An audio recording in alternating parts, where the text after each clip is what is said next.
Welcome students. Now we talk about effective nuclear charge. What does it mean? It means that in an atom, you can take any atom, for example, you take iron atom. In iron atom, the atomic number is 26. It means neutral atom has 26 protons in the nucleus and also 26 electrons arranged in different orbitals. Its electronic configuration, as you know, can be written as 1s2, 2s2, 2p6, 3s2, 3p6, 3d6, 4s2. Right? Now my point is, if you are considering the 1s electron, the 1s electron is supposed to enjoy nuclear attraction due to all 26 protons. But however, if you say the two electrons in 1s orbital as A and B, when A electron wants to enjoy the nuclear attraction due to all 26 protons, electron B can come in between. When it is coming in between, the electron B can decrease the nuclear charge experienced by A. There is a gentleman called Slaughter. Slaughter has given a empirical way to find out what is the nuclear charge actually experienced by each electron in different energy levels. Obviously, if you are looking at the 4s electron, whenever 4s electron wants to enjoy the nuclear attraction due to 26 protons, all the electrons which are there in between come in its way and they decrease the nuclear charge. So the nuclear charge experienced by valence electrons is not equal to that of 26 protons, but it is far less. Whereas the nuclear charge experienced by 1s electron is slightly less than 26 because only one electron can come in between. The one electron which is there in 1s orbital lowers the nuclear charge by 0.3 units as per the empirical law of Slaughter. Similarly, to calculate the minimization or shielding caused by each electron, Slaughter has classified the orbitals into groups. According to him, 1s is a group, 2s, 2p is another group, 3s, 3p is another group. Like that, ns, np will make always one group. The d orbitals will make another separate group. Similarly, f orbitals will make separate group. Now, according to Slaughter, if you want to calculate the nuclear charge actually experienced by 4s, you should consider that 4s electron which you are considering is shielded by another 4s electron. Now, the shielding effect of any other electron in a particular group other than 1s is always equal to 0.35 per electron. Now, the shielding caused by all electrons which are there in a lower level, if the nth level is fourth level, n minus 1 level is third level. All the electrons in n minus 1 level, each electron decreases the nuclear charge by an amount of 0.85 according to Slaughter's empirical law. Similarly, all the electrons which are there in n minus 2 level or any other lower level decrease the nuclear charge each by 1 unit. Okay, sir? This is the rule. For any given electron in nth level, its neighboring electron in the same group decrease the nuclear charge by 0.35 units. For any electron in nth level, n minus 1 level electrons, all n minus 1 level electrons decrease the nuclear charge by 0.5 units per each electron, or the electrons which are there in n minus 2 or still lower levels decrease the nuclear charge by 1 unit per each electron. So, simply if you want to calculate what is the nuclear charge experienced by 1s electron, there are two electrons in 1s. Only for s orbital, 1s orbital, the neighboring electron decreases the nuclear charge by 0.3 only in this case. In all other cases, the other electrons in the same group decrease by an amount of 0.35 for each electron. Only for 1s there is exception. Therefore, the electron A say experiences a nuclear attraction equal to nuclear charge of iron minus 0.3. that is equal to 25.7 is the nuclear charge experienced by 1s electron. Suppose you want to calculate what is the nuclear charge experienced by 4s electron.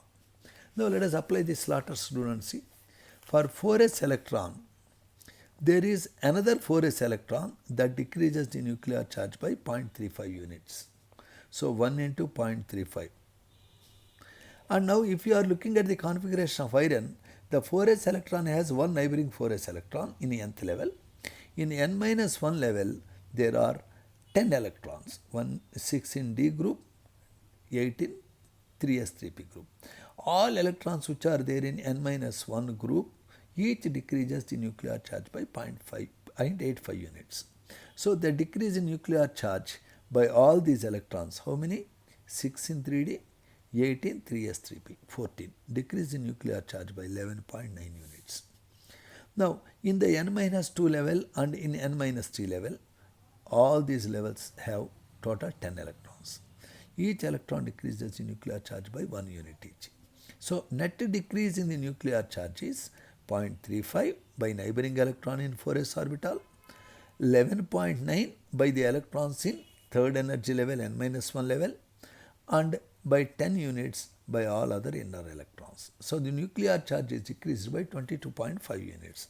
So effective nuclear charge experienced by 4s electron is equal to 3.75. Notice, though the atomic number appears to be as big as 26, the actual nuclear charge experienced by 4s electron is far less, 3.75. Obviously, you can construct that if you are considering any electron which is very far away from the nucleus, the electrons which are there inside definitely can decrease in nuclear charge to a greater extent. As the nuclear charge is lowered for farther away electron, it would be easier for you to remove the farther away electron. The energy required to knock out the valence electron which is there in the outermost level will be very, very low because the effective nuclear charge experienced is less. If you are looking at in a period what happens is, say you take lithium. Lithium nuclear charge is 3 and the electrons are there 1s2, 2s1. Whereas in beryllium, this is having nuclear charge equal to 4 units and the 4 electrons are arranged like 1s2, 2s2. Notice the differentiating electron, the electron that causes difference between lithium and beryllium, is joining in the same energy level. As long as the electron is joining in the same energy level, you can see next element even in boron, the nuclear charge is increasing by 1 more unit. Here nuclear charge is 4, here 3, here 5. Nuclear charge is increasing, but the additional electron is coming into the same main level. The neighbors decrease the nuclear charge only to an extent of 0.35. At the same time, nuclear charge is increasing by 5 units. So, as long as electrons are joining in the same main energy level in a period, lithium 3, beryllium 4, boron 5, carbon 6, as long as electrons are joining in the same main energy level, the nuclear charge is increasing by 1 unit. So, the effective nuclear charge greatly increases. As the nuclear attraction is increasing across a period, the finally valence electrons are strongly held, due to which the size gradually decreases. So the atomic radii decreases across a period. Reason is effective nuclear charge is increasing because the differentiating electron joins in the same level in the neighborhood. Down a group, if you see, the number of energy levels is increasing. Lithium has only 1s2, 2s1, 2 levels, whereas sodium has 3 levels, 1s2, 2s2, 2p6, 3s1. The number of energy levels is increasing down a group. As the number of levels are increasing, the valence electron becomes more and more farther away from the nucleus. So the electrons present in between the valence electron and the nucleus is increasing. Hence the effective nuclear charge decreases down a group. As the effective nuclear charge is decreasing down a group, automatically the size of atoms, ionic radii, atomic radii, all will increase down the group. More importantly, if you are looking at the lanthanides from atomic number 57 to 71, the differentiating electron is entering into 4f orbitals. The 4f orbitals cause very less screening. There is no change in the electronic configuration in the outer level for all the lanthanides, which is 6s2. So electrons are joining in 4f orbitals which have poor shielding. There is no change in the number of electrons in outer level. At the same time, from 57 to 71, nuclear charge is continuously increasing by 1 unit. So in lanthanides, you can see from 57 to 71, an enormous increase in effective nuclear charge, which very strongly attracts the same valence force 6s electrons. As a result, in lanthanides, the atomic and ionic radii drastically decrease.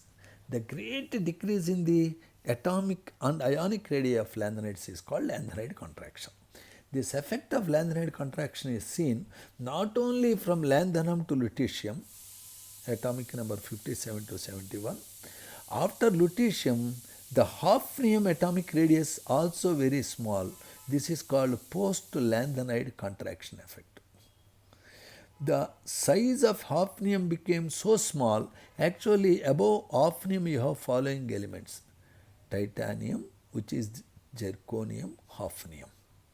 Generally down a group, atomic radii should increase, right? But the size of hafnium enormously decreased.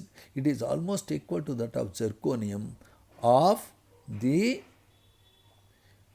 4D series. This is 3D series, titanium, 4D series zirconium, and 5D series lanthanum. The size of zirconium and hafnium are so similar. The reason is hafnium atomic radius greatly diminished due to post-lanthanide contraction effect. Hence, zirconium and hafnium show marked similarities in their properties due to similar atomic radii. Not only zirconium and hafnium, after titanium you have vanadium, niobium and tantalum. The size of tantalum atom is so much reduced that the size is almost equal to that of niobium. It means corresponding 4D and 5D elements in a group have similar atomic radii due to post-lanthanide contraction effect, because of which they show marked similarities. So always zirconium and hafnium exist together in nature. They show many similarities. Niobium and tantalum exist together in nature. They show many similarities. Similarly, chromium, molybdenum, tungsten. Always molybdenum and tungsten exist together in nature and show marked similarities. The reason is similar atomic radii due to post-lanthanide contraction effect. I hope you understood this concept of effective nuclear charge. You try to calculate what is the effective nuclear charge experienced by 3D electron. What is the effective nuclear charge experienced by 2p electron? Come out with your comments. I wish you good luck.